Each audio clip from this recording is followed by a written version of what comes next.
You'll be fooled by the rocks that I got. I'm still Jenny from the block. You'll be fooled by the rocks that I got. I'm still Jenny from the block. Hey y'all, welcome to Ask Jen on the Uprising Network. I am your host and your most honest homegirl, Jen. I do not take my responsibility as a talk show host lightly. I understand a lot of my audience looks to Ask Jen as a resource, not only for fun and humor, but education and information. As a Michigander, I am familiar with how we set trends here and influence the country and even the world. And with our current leadership, I don't see that as something that will be stopping soon. I admire our next guest so much. When I talk about women I want to meet, it's Savannah James, Beyonce, and her. So I am so happy to be checking this off of my bucket list. I want to welcome to Ask Jen, Michigan's head trendsetter. You all may know her as that woman from Michigan, but around here, we call her Big Gretch. Welcome to Ask Jen, the 49th governor of Michigan, Governor Gretchen Whitmer. Okay, hey, Governor Whitmer girl. Hey, Jen. Welcome to Ask Jen. For everyone who does not know, this is Governor Barbie. This is that woman from Michigan. This is Big Gretch. Can we talk a little bit about this? You said Big Gretch is a nickname that you kind of were reluctant to accept. What was that about? All right, I'll tell you. So I am named after both my grandmothers, Gretchen and Esther. So I'm Gretchen Esther Whitmer. And Grandma Gretchen always said, your name is Gretchen. Don't let people shorten it. It's just not pretty like Gretchen is. And so I've always had this aversion to people calling me Gretch. And then Jen, I don't know about you, but I don't know a whole lot of women that want big in the front of their name anyway, right? So it was this combination. I was like, what does this mean? And Shaquila Myers, who was working for me, now she's working for Speaker Joe Tate, was like, oh no, you don't understand. Big Gretch is a compliment. And then I fell in love with it. So I got family and friends who are like, I can't believe you love this nickname. I'm like, I do. I love it now. You love it. Someone who gets big in front of their name, they are doing great things. They are doing big things. So Big Gretch, I am so happy to have you on my show. Thank you so much. For my non-Michigan followers, for those of you who do not know and do not know geography, Michigan is shaped like a mitten. So when Michiganders meet each other, the way we describe where we're from in the state is we put our hands up. So I'm Jen. I am from Detroit. That is in this area right here. Big Gretch, where are you from in Michigan? Well, I currently live in Lansing, but I grew up on the west side, but I also lived in Detroit for a little while. Okay, so I've been all over. You all over. I love that. But all over Michigan. All over Michigan. You love Michigan. And I love that for us. And we can tell you love Michigan. So I have a question. We already talked about the Big Gretch nickname. When you order takeout, do you use your real name? Oh, no. What's your fake takeout name? Well, if I tell you, then everyone's going to know. Mine is Jasmine. Okay, well, mine used to be Esther, but now I'm changing it. To change it. I'm so sorry. We love exclusives here on Ask Jen. So if you are in Lansing and an Esther put in an order, make sure you make it right, okay? So since winning your first election in 2000, you have been in Lansing getting things done. Miss Gretchen, let me tell you something. You about that action. You walk the walk. I love that. Let's fast forward to you winning an election in 2019. First item of action, fix the damn roads. The damn roads is getting fixed. If y'all have not been to Michigan or traveled, there are orange barrels everywhere. At the end of this construction season, Michigan will have fixed 20,000 lane miles of road. That is a lot of road because we had a lot of jacked up road. I know we needed it bad, right? But did you have to fix all the damn roads at the same damn time? You know, I mean, Michiganders would be mad if I wasn't. So, you know, in this moment, there are always going to be detractors, Jen. So I'm just going to say, I'm going to ignore the noise and just keep doing what I know the right thing to do is. She said she was going to fix the damn roads and the roads is getting fixed. We can't be mad at that. You did what you said you were going to do. The traffic and chaos caused by the construction is just getting on everybody's nerves. When are we going to see some relief? We know like this is a multi-year project, but when are we going to be wrapping this up at the end of this construction season? Well, listen, you know, we went decades without fixing the roads, and that's why they're so bad, and that's why there's so much work to do. And so, yeah, it takes time out of your day. It takes money out of your pocket. Like it's no fun, but it's better than hitting a pothole and having to, you know, buy a new rim for your car. So, you know, it's a sacrifice, but we're making progress. And as you know, in Michigan, I mean, we can't do the work 12 months out of the year because of the weather. So this is our time. This is our time. This is it. So take the detour, babes. I know Michigan is home to the Motor City, but what are the plans to expand transit outside of cars and buses? Oh, yeah. Well, you know what? We're proud to be the home of the Motor City, but I also think that's part of the reason why we don't have a real robust transit statewide. So, I'm hopeful that we can make some progress, especially in Southeast Michigan. I know that there are people who spend a lot of time trying to commute or taking bus transfers and waiting out in the cold, and it's difficult. But so I've always supported a regional solution. I'm hoping that we're able to get it done before I'm done being governor. Please get it done before she done being governor. I am tired of spending my money on gas. Mm-hmm. Okay, let's switch lanes for a little bit. So if you've never seen an episode of AskGen, everyone comes on my show and plays a game. After listening to your fantastic introductions for both Beyonce and Taylor Swift, I showed it to everybody. I know you have good taste in music. So not only Detroit, Michigan is home to several talented artists. For this game, what I'm going to do is list 3 songs by a musician born in Michigan. Okay. And you have to guess who the artist is. All right, let's go. All right. First, we have Ribbon in the Sky, My Cherie Amour, and Isn't She Lovely? Stevie Wonder. Okay, ding, ding, ding, honey. Stevie Wonder from Saginaw, Michigan. Next, we have Holiday, Material Girl, and Vogue. Oh, I grew up in the 80s, right? I mean, I was born in the 70s, grew up in the 80s. That's Madonna. Okay, a material girl, as you can see. Big Gretch be dressed, honey. She is from Bay City, Michigan. Last, we have Old Time Rock and Roll, Turn the Page, and Night Moves. Oh, man, my dad used to play Bob Seger all the time, so I know that's Bob Seger. You're brilliant. Bob Seger is from Detroit, Michigan. Another thing that we have in common outside of the fact that we love Beyonce, Taylor Swift grew up in Detroit. Go green. Go white. We are both Spartans. Yay. Yes. I graduated from Michigan State in 2016, which was a long time ago to some of you. But a lot has changed since, both myself and you have been on campus. Michigan State used to have a reputation for being a party school. Was it that way when you went? Well, I graduated from Michigan State twice, once in 1993 undergrad and in 1998 for law school. Okay, I know that's right. And was it a party school? Mm-hmm. Why do you think I went there? That's exactly why I went. I'm just saying. More things we have in common. I want to say outside of the fact that the party school has not changed, the biggest thing about the difference between my time at State and your time at State is the cost, honey. State schools are no longer the affordable option. The cost of in-state tuition is astronomical.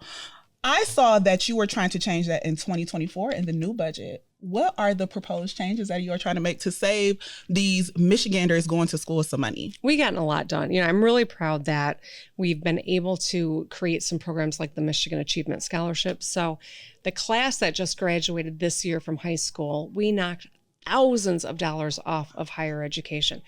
4 out of 5 students are getting thousands knocked off. Many of them are going without cost, so they're not incurring debt. Ooh. So this was, I think, a way that we could help students who were from Michigan, wanted to go to a Michigan school, and defray those costs. Because when I went to school, my folks, I was lucky they bought like the Met plan. And I remember going to register for classes and using my Met card to pay for it.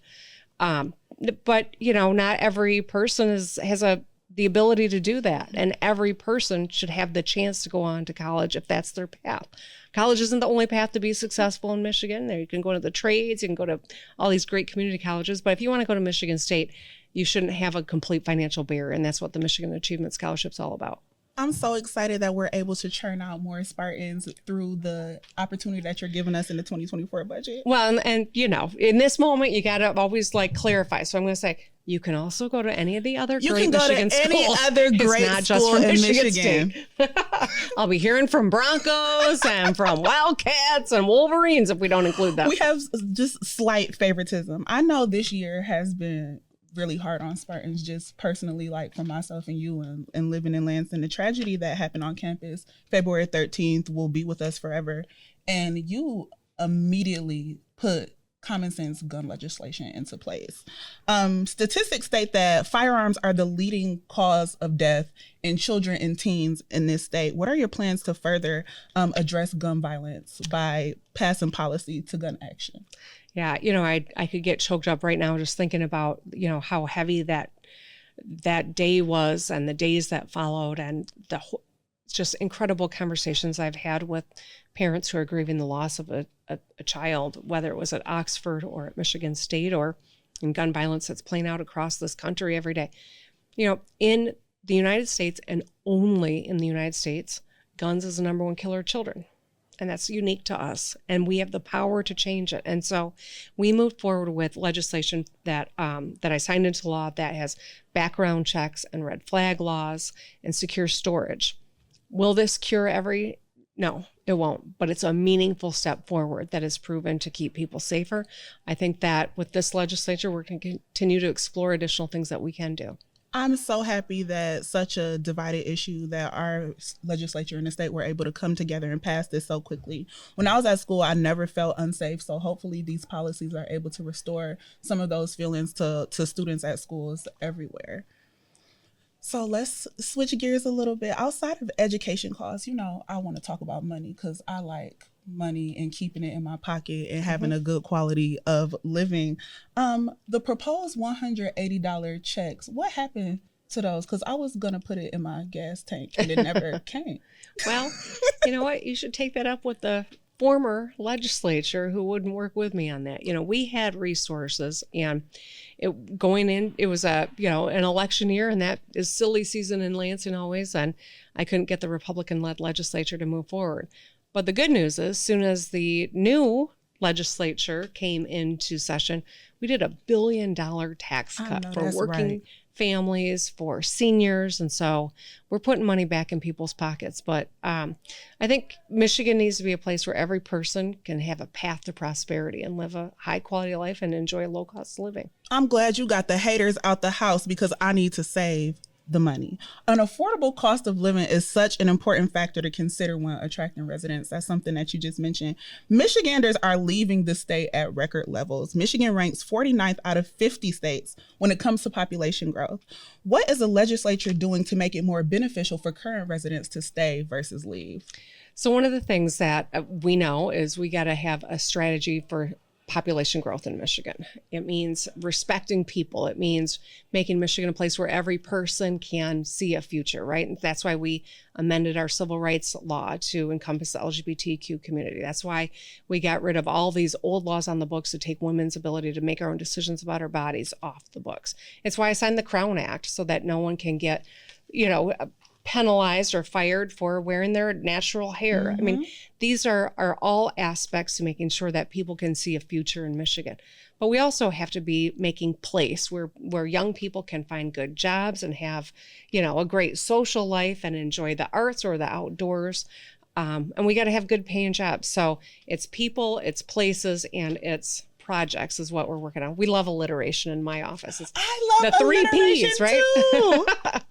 Oh my gosh, that's so amazing. When you talk about making this place more livable for individuals, especially women, the laws that you have passed to protect women's reproductive rights, I am so grateful to have you represent us across this nation. Thank you. When we talk about you and your tenure in Lansing, you have never lost an election. That is such a big feat. Yet as a woman, your ability, your methods, and policies have been questioned and scrutinized.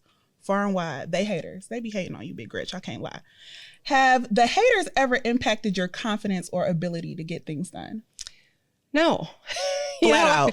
I think, I'm going to be 52 this month. And oh, happy early birthday. Thank you. And, I've seen some things. I've had to deal with some things. And I'm at a point where I don't get distracted. I got a job to do and I'm going to do it. And I don't have time for BS. And you doing it. I can't lie. I'm satisfied. I'm very happy. As a citizen, if you are taking citizen concerns, I am a happy one. Okay. Well, thank you. I had a conversation with a woman when I was running for governor, 6 years ago. And she said, just show up as you are. Don't let people try to change you or mold you or impact you. Be who you are. And I thought that was really good advice. It's really good advice. That's something I do. And I really like you. So if this is who you are, you a good lady. Thank you. You have. I like you too. You're a good lady too, Jen. Thank you. I'm a good lady. Okay, y'all got that on camera. Okay. I'll say it again, even if they didn't. Okay, so I'm gonna get into this because why wouldn't I? You have said several times you are not running against Joe Biden. Correct. Which leads me to ask, if he was not in the running, would you make a run for president sometime in the future? You know, I've learned enough to know you can't anticipate all the different things that may or may not happen. So don't take things off the table professionally. And that's true not just in politics, but in everything, right? You got to keep your options open. But I got to tell you, I am so grateful to have been reelected. I'm going to serve through the end of this term. I'm going to do everything I can to make sure Michigan's in as strong a position as it can be when whomever takes over after me. And then I'll start to think about what's next. But I ain't doing that yet. You ain't doing that yet. I just hope one day Governor Barbie becomes President Barbie. Governor Whitmer, thank you so much for your time. If a resident has a concern they want to express, what should be their first course of action? You know, we got a great constituent services team, and people should, you know, if you can go online, do that. That's the best way to get with us. And occasionally my team will have me spend some time calling constituents who called in. So you never know. You might get a phone call. I want you to call me, so I'm just going to put in a constituent concern, even if I do not have one. All right. We'll keep our eye out for it. I'm calling you anyway. Thank you again so much for your time. I know you are a busy woman, so sitting down here with me means so much. You make me a proud Michigander. I'm so happy to have you represent me. And hopefully one day I can say I interviewed the president. Thanks, Jen. I think you're amazing. I'm really glad to be with you and want all the wonderful restaurants in Detroit to know if Jasmine orders something, it could be Jen, so make it good. Thank you all for watching Ask Jen. Take care. Bye. I'm still Jenny from the block. You'll be fooled by the rocks that I got. I'm still Jenny from the block. You'll be fooled.